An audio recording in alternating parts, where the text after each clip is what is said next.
Tehisintellektist rääkides on tavaliselt kaks leeri. Ühed ütlevad, et see on lihtsalt üks tore vidin, teised aga, et see toob maailma lõppu. Aga teate, tõde on tegelikult palju keerulisem. See peitub kahes täiesti erinevas kihis, mis mõjutavad meid kõiki, nii isiklikult, sinu karjääri, kui ka globaalselt, terve maailma tasandil. Okei, alustame kohe pauguga. See provokatiivne tsitaat ütleb otse välja, et see jutt, mida me AI kohta kuulame, on tihtipeale eksitav. Ja täna me vaatamegi, mis tegelikult selle pealispinna all toimub. Ja siin ongi kohe esimene suur konflikt, millega me silmitsi seisame. Professionaalsel tasandil, mõelge korraks sellele. 8 inimest ja 3 nädalat versus 1 inimene ja 72 tundi.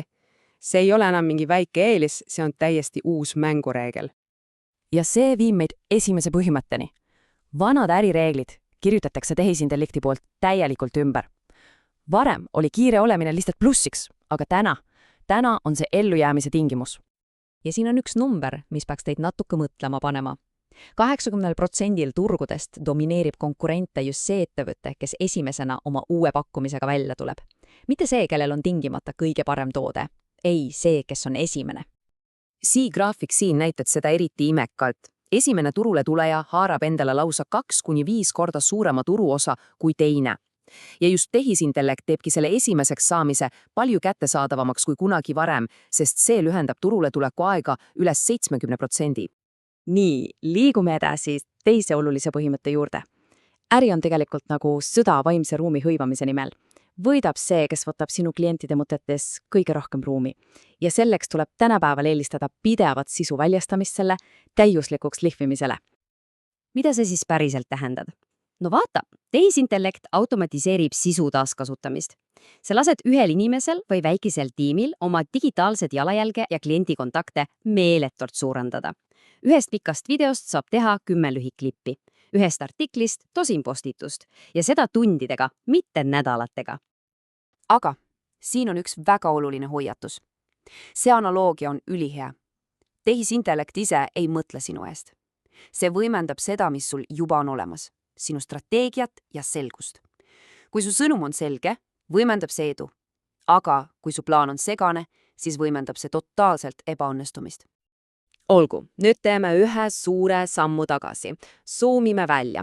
Liigume ettevõtluse mikrotasandilt geopoliitika makrotasandile. Sest see sama tehnoloogia, mis muudab sinu karjääri, muudab ka riikide vahelisi jõuvahekordi. Et tänasest olukorrast aru saada, on vaja kiiret pilku ajalukku. Kuigi termin ise on olemas juba 56. aastast, oli tõeline pöördepunkt alles aastal 2017, kui DeepMindi programm nimega AlphaGo alistas maailma ühe parima Go-mängija.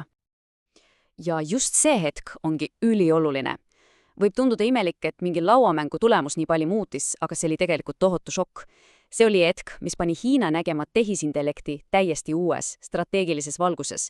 See oli signaal, et globaalne võim on nihkumas ja tegutseda tuleb kohe. See paneb mõtlema, eks ole, kuidas suutis üks iidne lauamäng käivitada täiesti uue ülemaailmse võidurelvastumise. No just see AlphaGo võit käivitaski võidujooksu, kus mängijateks pole enam ettevõtted, vaid riigid.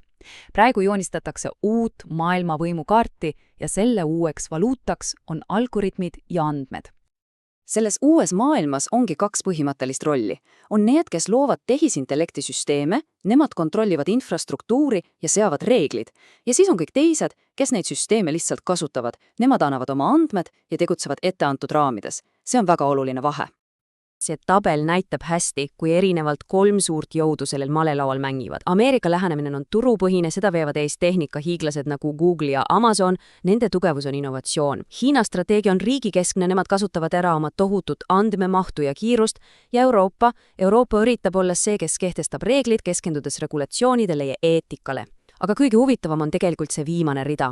Algoritmi kontrolli. See on küsimus sellest, kes teeb lõpliku otsuse. USA süsteemides on inimene ahelas, mis tähendab, et ta saab vajadusel sekkuda. Hiina aga arendab süsteeme, mis on ahelast väljas, need on täiesti autonoomsed. Ja Euroopa püüab hoida inimest ahelas sees, ehk inimene peab alati olema otsustusprotsessi osa. Ja mis on kogu selle geopoliitilise võitluse kütus? Muidugi andmed.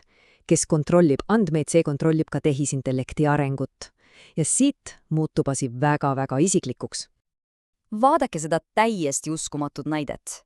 Sõja alguses muutus üks Ameerika eraettevõtte põhimõtteliselt suvereense riigi kogu administratsiooni hoidjaks. See näitab, kuidas tehnoloogiafirmad tegutsevad nüüd riikidega samal tasandil. Või võtame teise näite. Ühe riigi jaoks kriitilise tähtsusega terviseandmed on üha enam välismaiste tehnoloogia hiiglaste kontrolli all. See tekitab tõsiseid küsimusi andmete suveräänsuse kohta. Ja see ei puuduta ainult suuri andmebaase. Igapäevane riistvara võib muutuma massiliseks andmekogumisvahendiks. Need kaamerad ei kogu ainult pilte, vaid ka näotuvastuse andmeid, mis on Hiina jaoks üliolulised oma andmebaaside täiustamiseks. Okei, nüüd toome selle kõik tagasi isiklikule tasandile. Me oleme näinud tehisintellekti mõju nii karjäärile kui ka maailma poliitikale, aga lõpuks taandub kõik ühele ainsale otsustavale valikule. Tulevikus on tegelikult kaks väga selget stsenaariumi. On need, kes õpivad tehisintellekti kasutama nagu tööriista, et luua rohkem väärtust, olla kiirem ja saavutada vabadust, ja siis on need, kes keelduvad kohanemast ja paratamatult muutuvad lihtsalt iganenuks. Lõpetamegi selle küsimusega.